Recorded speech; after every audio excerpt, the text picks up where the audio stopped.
पिछले दिनों आरजेडी के प्रदेश अध्यक्ष जगदानंद सिंह ने नीतीश बाबू के साथ आने पर खुला ऑफर दिया था। जगदा बाबू ने जातीय जनगणना के मुद्दे पर नीतीश बाबू को खुला समर्थन देने का ऐलान किया था।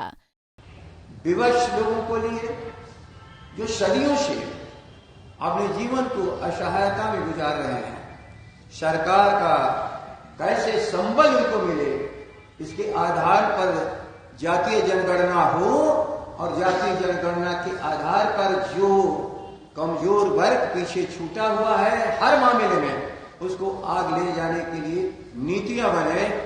इसी काम के लिए मैं आप लोगों को कष्ट दिया था कि नीतीश जी घबराइए मत, हम लोग सार्वजनिक रूप से, आप कभी कभी पलट जाते हैं लेकिन हम लोग सार्वजनिक रूप से कहते हैं कि हम लोग अपने। जगदा बाबू के इस बयान के साथ ही तेज प्रताप यादव ने भी खरमास के बाद खेला होने का दावा किया था। आरजेडी के कई नेताओं ने बिहार सरकार से बीजेपी के विदाई का दावा किया था। दरअसल एनडीए के भीतर इस खींचतानी की शुरुआत मुख्यमंत्री नीतीश कुमार के एक बयान के साथ हुई थी। नीतीश बाबू ने कहा था कि जातीय जनगणना को लेकर बुलाई गई ऑल पार्टी मीटिंग पर बीजेपी का जवाब अभी तक नहीं आया है। अभी तक तो जो बात होनी है ना ऑल पार्टी मीटिंग, तो अभी बीजेपी को जो कहा गया तो उनकी तरफ से आ जाएगा, उसके बाद है डेट तय होगा। बाकी सब लोगों का तो हो गया सब, उनकी अरे आरोप का बात नहीं ना, सर्वदलीय कर रहा है तो सब लोगों को कह दिया गया, सहमति आ गई। एक जगह का वो बातचीत कर रहे हैं, उसकी सहमति जिस दिन आ जाएगी उसके बाद हो जाएगा। हमको तो नहीं है कि कोई असहमति का दृश्य आएगा, लेकिन अगर वो बातचीत करने में जो भी हो कर लेंगे।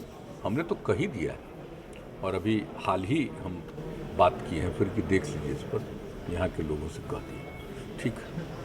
वहीं नीतीश बाबू के इन बयानों के बाद आरजेडी खेमे में खुशी की लहर छा गई थी। हर तरफ यही दावा किया जा रहा था कि बिहार सरकार से बीजेपी की जल्द ही विदाई होने वाली है, लेकिन मकर संक्रांति के दिन भी इस मुद्दे पर शांति छाई रही। अब बीजेपी के नेता आरजेडी बयान वीरों के तंज कस रहे हैं। बीजेपी ओबीसी मोर्चा के राष्ट्रीय महामंत्री डॉक्टर निखिल आनंद ने आरजेडी को जुमलाबाज पार्टी करार दिया है।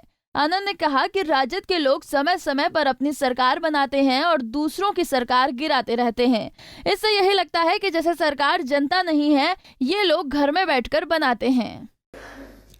आरजेडी एक जुमलाबाज पार्टी है।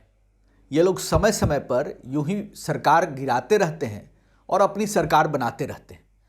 हम तो पहले ही से ही कहते हैं कि आरजेडी को दीवा स्वप्न देखने की स्वतंत्रता है।